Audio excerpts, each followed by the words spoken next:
tərəfi Trampa xəbərdarlıq etdi, müraciət etdi ki, Hörmüz boğazının açılması düzgün hərəkət olmazdı, açmamaq məsləhətdir. Yəni, burada beynəlxalq münasibətlərdə cüzənin oyunu deyilən bir oyun var, bir siyasi nəzəriyyə var. Burada iki güc bir-birinə qarşı gəlirlər və hansı gücün daha geri çəkilməsi artıq həmin gücün zəifləməsidir və burada da İranla Amerika Birləşmiş Ştatları üz-üzədir və bu günləri İran-Amerika Birləşmiş Ştatları digər sahələrdə deyil, ən əsas Hörmüz boğazının açılması məsələsidir, açılması və bağlı qalması məsələsindədir və İran Hörmüz boğazının açılmayacağı təqdirdə danışıqlara getməyəcəyini bəyan edir və hətta bildiyimiz kimi Amerika Birləşmiş Ştatları artıq deyirdi ki, mənim nümayəndə heyətim İrana gedir, İslamabada gedir danışıqlar aparmaq üçün və eyni zamanda ərakçı İrandan İslamabada gəldi danışıqlar aparmaq üçün və belə təsəvvür yaranırdı ki,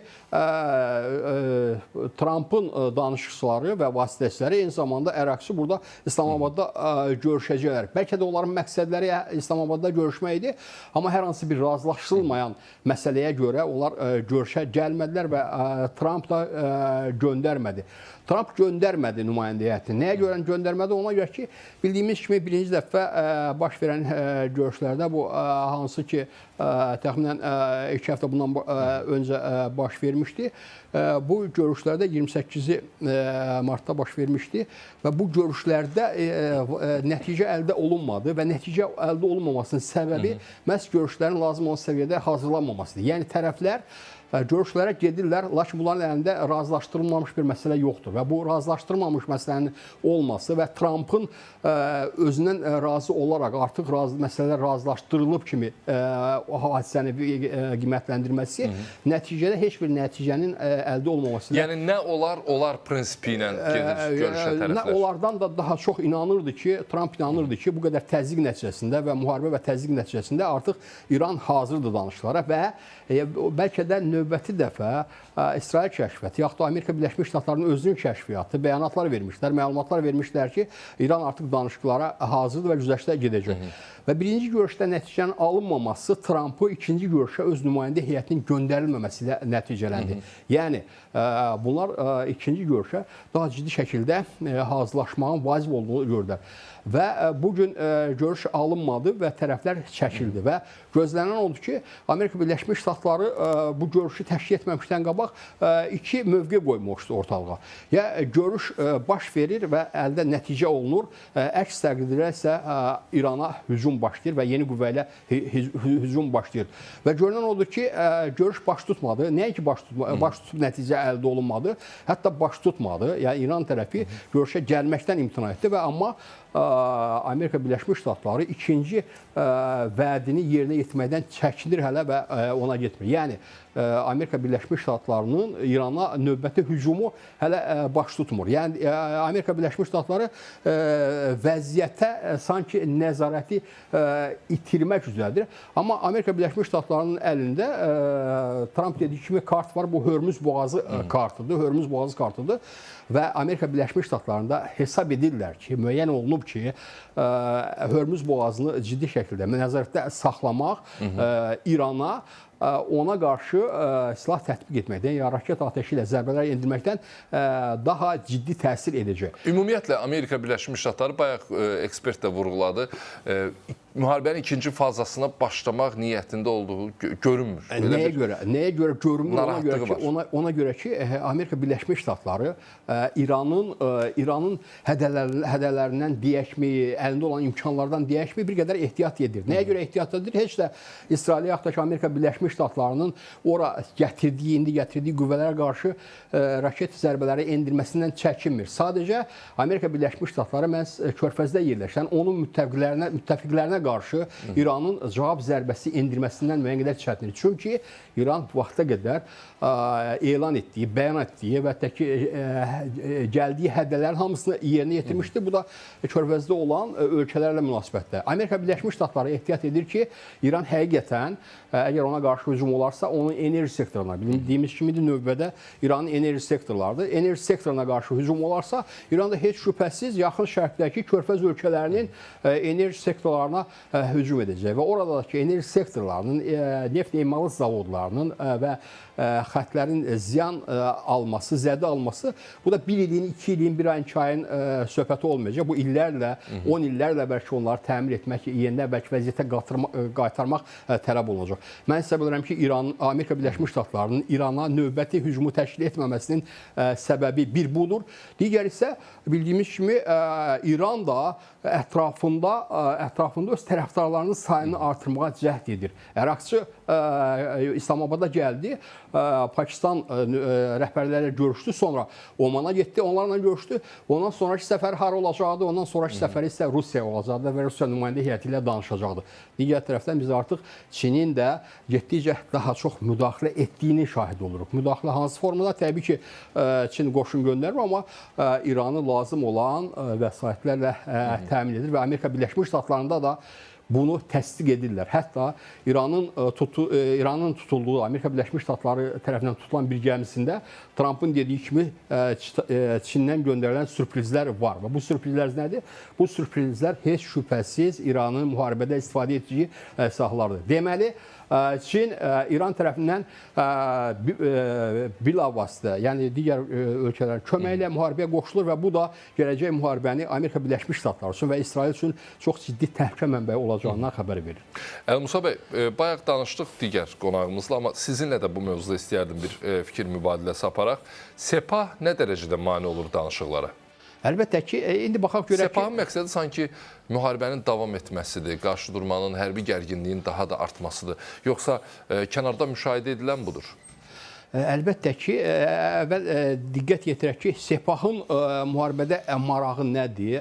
Amerika Birləşmiş Ştatları və İran müharibəsində Sepahın marağı nədir? Bildiyimiz kimi, bugün Amerika Birləşmiş Ştatları, yaxud da ki, İsrail İranda yəni əsasən Amerika Birləşmiş Ştatları İranda öz vəzifələrini bitirdikləri haqqında bəyanatlar verir. Hətta Trump bəzən deyir ki, biz artıq İranda işimizi bitirmişik, biz istənilən vaxt geri qayıda bilərik və işimizi bitirmişik deyəndə nəyə nəzərdə tutur? Burada sadəcə hakimiyyətin dəyişməsi nəzərdə tutur və hətta deyir ki, rejimi dəyişmişik, amma burada rejim dəyişdiyi deyil.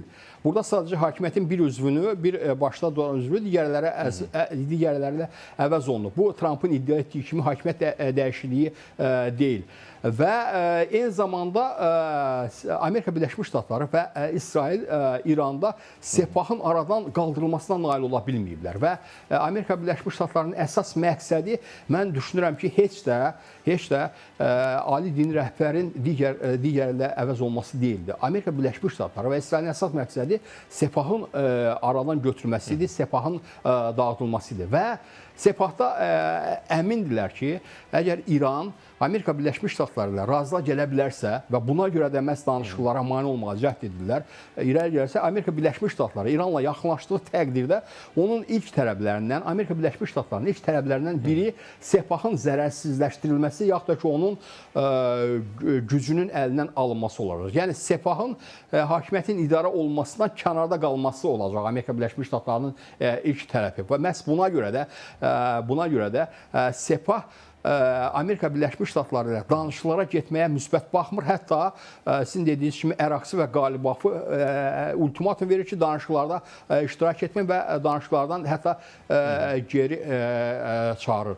Və Sepahın mane olmaqda məqsədi elə məhz bunda gizlənir. Sepah başa düşür ki, İran, Amerika Birləşmiş Ştatları yaxınlaşması eyni zamanda digər ölkələrin də Amerika Birləşmiş Ştatları ilə İrana qarşı birləşməsinə səbəb olacaq. Avropada və dünyanın müxtəlif ölkələrində Sepah artıq terror qrupu kimi təsdiq olunub və Amerika Birləşmiş Ştatlarının özündə belə Sepah terror qrupu kimi baxır. Axı terror qrupunun dövlətlə danışa getməsinin onun sonraki taleyi üçün necə təsir bağışlayacağı məlumdur. Yəni Sepah bugün gələcək taleyindən qorxaraq məhz Amerika Birləşmiş Ştatları ilə danışıqlara getməkdən çəkinir və əgər danışıqlara getməyə məcbur olsa belə maksimum nəticə almağa cəhd edir. Və bu maksimum nəticədə nədən ibarət olacaq? O, məhz ali dini rəhbəri, yaxud rejimin salamat qalması kimi Sepahın da İranda hakimiyyətdə təmsil olunmasının davam etməsinə cəhd edir. Və məhz buna görə də gələcəkdə Amerika-İran yaxınlaşmasının Sepah üçün ciddi nəticələr verməsini nəzərə alaraq mən düşünürəm ki, ki, Sepah bu günləri Amerikaya yaxınlaşmaqdan və danışıqlar prosesinə getməkdən çəkinir.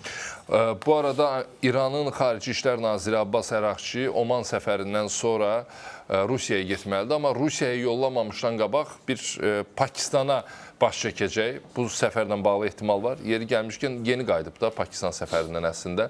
Maraqlıdır. Yəni bu qədər intensiv səfərlər, xüsusən də Pakistanla əlaqəli mən soruşmaq istəyirəm. Nəyə xidmət eləyir? İran nəyə ümid edir ki, bu ümid hələ ki reallaşmır? Baxın, bir ona diqqət yetirək ki, nəyə görə bu Əraqçı bu Omanla da məsələni, yaxud da Rusiya ilə də məsələni telefon yaxud da mesajlar vasitəsilə həll etmək olardı. Amma bildiyimiz kimi İranda vəziyyət gərgin olaraq qalır və həm Əraqçının, həm də ki, hökumətin digər üzvlərinin telefonları ciddi şəkildə axtarılır, ciddi şəkildə izlənir və s. və məhz buna görə də Əraqçı sizin dediyi kimi davamlı olaraq səfərlərdə olmalıdır. Omana getdi və hansı danışıqlar apardı və yenidən İslamabada qayıdacaq. Mən elə bilirəm ki, yəni düşünürəm ki, İslamabad, Pakistan bütün bu hadisələrin mərkəzində yer tutur. Yəni Əraqçı İslamabada gəldi. İslamabadda müəyyən məsələləri Pakistan rəhbərliyi razılaşdırdı. Sonra Omana getdi və Omanda əldə etdiyi nəticələrin yenə də Pakistanla razılaşdırılması, yaxud da ki, ən azından Pakistan rəhbərliyinə yaxud da ki, Pakistanlı vasitələrə çatdırılması məsələsi var. Və mən hesab edirəm ki, Əraqçı Omandan sonra Pakistana gələrək Omanda aparılan danışıqların nəticələri haqqında məlumat verir və yeni addımlar haqqında müəyyən təsəvvürlər yaranır.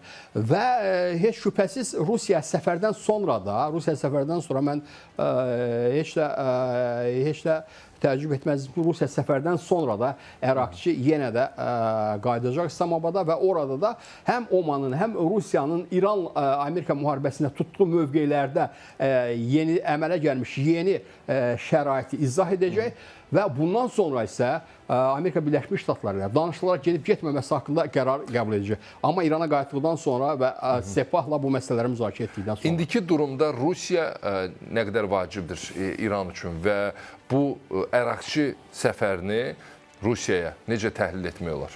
Bilirsiniz necədir? Rusiya İrana nə qədər vacibdir, yaxud da ki, indiki şəraitdə nə qədər vacibdir?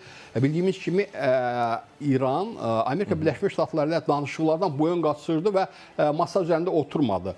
Və nə gözlənir qarşıda? O gözlənir ki, Amerika Birləşmiş Ştatları ya İrana hücum eləyəcək və hücum da bir qədər gerilir, yəni hücuma da maraq yoxdur Amerika Birləşmiş Ştatlarında və əsas məsələ nə olacaq? Hörmüz boğazının blokadada saxlanılması olacaq və Rusiya bu günləri İranın blokadadan çıxmasına yardım etmək istiqamətində müəyyən ciddi rol oynaya bilər. Və bildiyimiz kimi İran əgər Hörmüz boğazı bağlısa, Rusiya Xəzər vasitəsilə İrana lazım olan müxtəlif həm sənaye mallarını, həm də ki silahı çatdıra bilər. Və mən düşünürəm ki, Rusiya bugün İrana həmişə olduğundan daha çox lazımdır. Təsəvvür edin, Hörmüz boğazı 2 ay, 3 ay, 5 ay bağlı qalacaq və İran demək olar ki, dünyadan aldığı məsələdən, dünyadan aldığı ticarət, dünya ilə apardığı ticarət dövrəsindən kənarda qalacaq. Amma Rusiya yeni bir xəttdir, yeni bir yoldur, yeni bir qapıdır İran üçün ki, məhz Hörmüz boğazının blokadasını götürmək üçün. Və mən düşünürəm ki, Rusiya ilə yaxınlaşmaq, o cümlədən digər qonşu ölkələrlə yaxınlaşmaq və danışıqlar aparmaq İrana məhz İranın Hörmüz boğazının uzun müddətli qalmasını təmin etmək üçün, təşkil etmək üçün lazımdır. Və belə görünür ki, Rusiyanın yaxınlığı, Rusiyanın münasibətləri nəticəsində sabahlar İran bəyanat verə bilər ki, Hörmüz bu günləri bəyanat verir ki, 2-4 ay ərzində biz dözə bilərik Hörmüz boğazının bağlı qalmasına. Amma Rusiya kömək edərsə sabahları bəyanat verəcək ki, biz lap 6 ay, 1 il dözə bilərik bu məsələ. Və mən hesab edirəm ki, Rusiya vaxta qədər İrana məhz silah yardımlı baxımdan, yaxud da ki, müəyyən müharibədə istifadə olunan vasitələr baxımından maraqlı isə, bundan sonra isə məhz Hörmüz boğazının blokadasının yarılması, Yəni yarılması deyəndə təkcə Rusiyanın ordusunun gedib orada Hörmüz boğazının yarılmasından söhbət getmir. Sadəcə quru yolla İrana lazım olan vasitələrin, malların, yaxud da ki, Xəzər dənizi vasitəsilə keçirilməsində maraqlıdır. Və son olaraq Türkiyənin mövqeyini bir müzakirə edək. Çünki bugün Türkiyənin Xarici İşlər Naziri Hakan Fidanın açıqlaması var idi. Qeyd etdi ki, Amerikalı rəsmilər, həmçinin İranlı və Pakistanlı həmkarları ilə telefon vasitəsilə danışıqlar prosesi müzakirə olunub və mövcud vəziyyət ətrafında fikir mübadiləsi aparılıb. Amma Fidanın belə bir fikir də var idi. Müəyyən mənada irəliləyişlər var tərəflərin razılaşmasına. Amma bu irəliləyişlərin nə olduğunu nə Hakan Fidan, nə Donald Trump, nə Əraqçı, nə də digərləri bildirmirlər. Söhbət nədən gedir və Türkiyənin bu proseslərdə rolu hazırki mərhələdə? Baxın,